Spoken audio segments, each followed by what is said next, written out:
كفايه بقى مقاطعه. المقاطعه مش هتجيب نتيجه على فكره، يعني هي المقاطعه اللي هتحل مشاكلهم كلها. المقاطعه دي ضعف من الناس. للاسف ده كلام فئه من الناس. ابن القيم له مقوله حلوه جدا يقول المواساه للمؤمنين انواع: مواساه بالمال، مواساه بالجاه، مواساه بالبدن والخدمه، مواساه بالنصيحه والارشاد، مواساه بالدعاء والاستغفار لهم، ومواساه بالتوجع لهم. وعلى قدر الايمان تكون هذه المواساه. فما ينفعش انا كمسلم اقول انا مش هقاطع علشان المقاطعه مش هتفيدهم بحاجه دلوقتي. كل واحد فينا في ايده حاجه يعملها، حتى لو بسيطه يعملها. والمقاطعه في الايام اللي فاتت اظهرت فعلا ان هي مؤثره جدا. هي مش هتحل الازمه بشكل فوري، ولكن على المدى البعيد هتاثر جدا في الشركات والمؤسسات اللي بتدعم الناس دي. والايام اللي فاتت الاحصائيات كلها كانت بتقول ان اسهم الشركات دي نزلت جدا، خاصه الحاجات اللي معروفه زي ماك وستاربكس وبيبسي.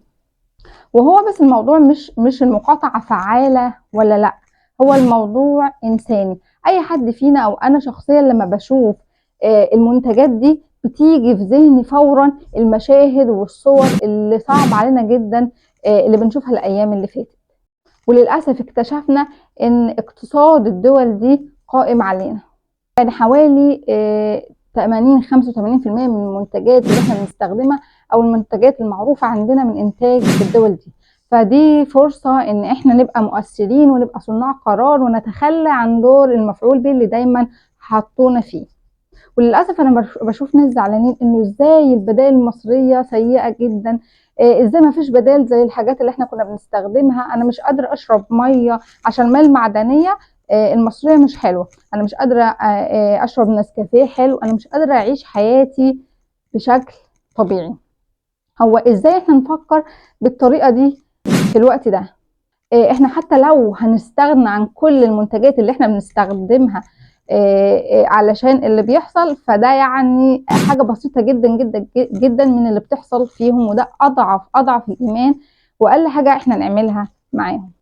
في بقى فئة من الناس بيقولوا إنه المقاطعة قطع عيش للعمال اللي شغالين في الشركات دي، وهم ذنبهم إيه؟ في حاجة الرزق بإيد الله عز وجل، فما فيش حد هيتقطع رزقه من مكان معين إلا بإرادة الله. وفي ناس عادي جدا بيسيبوا شغلهم وبيمشوا من شغلهم بدون مقاطعة وبدون أي سبب. والعلماء أفتوا إن المقاطعة واجبة، لأن استخدام المنتجات دي سبب رئيسي في غنى العدو.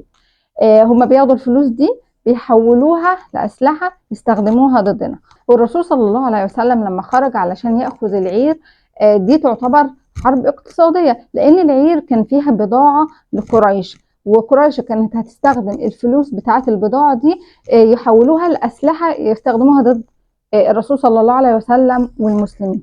فهي الحرب الاقتصادية جزء من الحرب، والجزء اللي احنا نقدر عليه. احنا ما نقدرش على الجزء الثاني من الحرب، ولكن نقدر على الجزء الاقتصادي او على الحرب الاقتصادية، وهي حرب فعالة ومؤثرة جدا فيهم. السلام عليكم.